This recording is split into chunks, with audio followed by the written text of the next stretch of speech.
বিশ্বকবি রবীন্দ্রনাথ ঠাকুরের বিখ্যাত কবিতা হঠাৎ দেখা আবৃত্তি করছি আমি হুসাইন মিরাজ।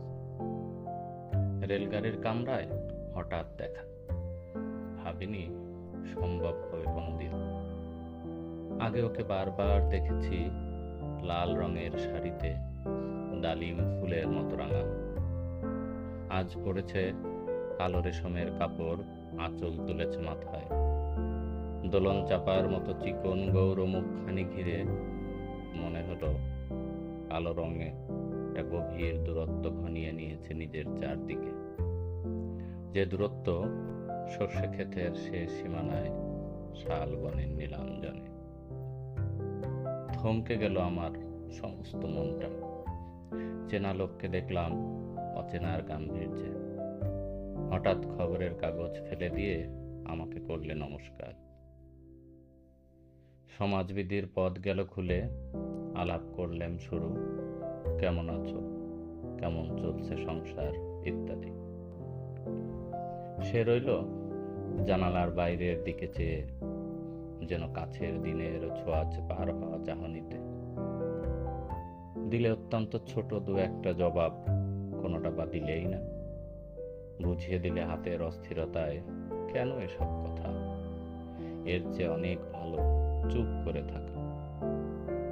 আমি ছিলাম অন্য বেঞ্চিতে ওর সারথীদের সঙ্গে। এক সময় আঙুল নেড়ে জানালে কাছে আসতে মনে হলো কম সাহস নয়। বসলুম ওর এক বেঞ্চি। গাড়ির আওয়াজের আড়ালে বললে মৃদু স্বরে, কিছু মনে করো না। সময় কোথা সময় নষ্ট করবার, আমাকে নামতে হবে পরের স্টেশনেই। দূরে যাবে তুমি, দেখা হবে না আর কোনোদিনই।